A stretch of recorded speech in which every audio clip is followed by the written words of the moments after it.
असे बघायचा प्रयत्न करणार आहोत। नेहमीप्रमाणे हा व्हिडिओ तुमच्या खूपच फायदेशीर आहे, त्यामुळे व्हिडिओ शेवटपर्यंत बघा। मित्रांनो, म्युच्युअल फंड मध्ये म्युच्युअल ह्या शब्दाचा अर्थ आपण समजून घेऊया।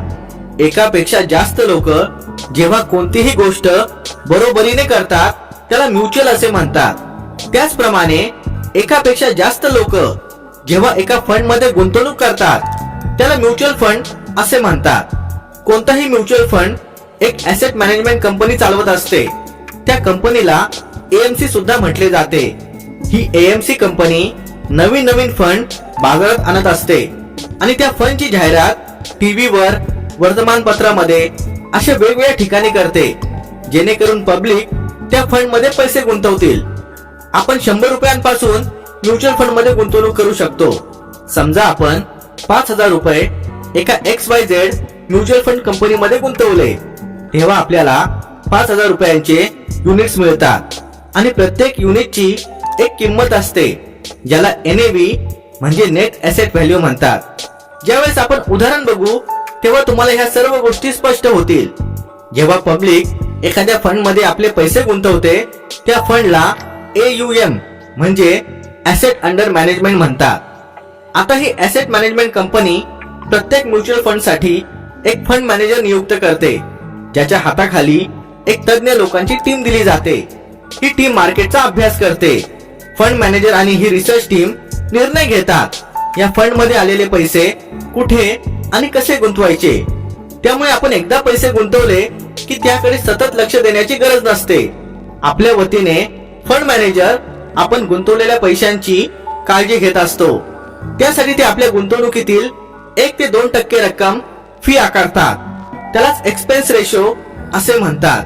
म्हणून कुठल्याही म्युच्युअल फंड मध्ये गुंतवणूक करताना त्याचा एक्सपेन्स रेशो जेवढा कमी असेल तेवढे आपल्यासाठी चांगले।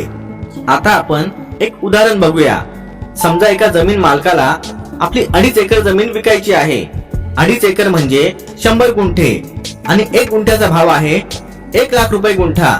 मित्रांनो, हे उदाहरण मी फक्त तुम्हाला म्युच्युअल फंड समजण्यासाठी घेतोय, बाकी आकड्यांवर जाऊ नका। आता 1 लाख रुपये गुंठा म्हणजे 2.5 एकराचे होतात 1 करोड रुपये।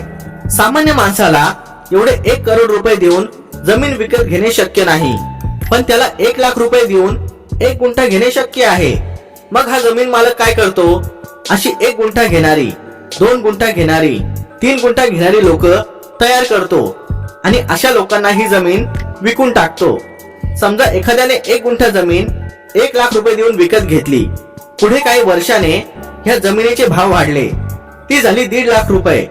आता या व्यक्तीने विचार केला, मला 1 लाखाचे आता 1.5 लाख रुपये मिळत आहे। मग हा आपला 1 गुंठा जमीन दुसऱ्याला विकतो आणि 50,000 नफा एका गुंठ्या मागे कमवतो। आता इथे जमिनीचा मालक म्हणजे ती म्युच्युअल फंड कंपनी। इथे गुंठा म्हणजे युनिट्स आणि गुंठ्याची किंमत जी 1 लाख होती ती आहे NAV म्हणजे नेट ऍसेट व्हॅल्यू। मला वाटतं तुम्हाला आता बऱ्यापैकी स्पष्टता आली असेल।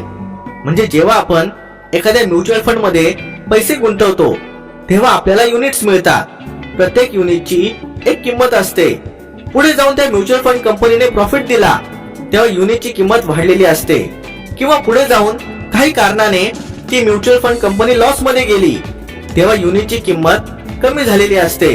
म्युच्युअल फंड मध्ये जेवढा जास्त काळ तुम्ही पैसे ठेवाल तेवढा तुम्हाला प्रॉफिट होण्याची शक्यता जास्त असते। एक्सपर्ट लोकांचं म्हणणं आहे की म्युच्युअल फंड मध्ये कमीत कमी 5 ते 7 वर्षांसाठी गुंतवणूक केली की चांगला प्रॉफिट होऊ शकतो आणि त्यापेक्षा जास्त ठेवले तर अजूनच उत्तम।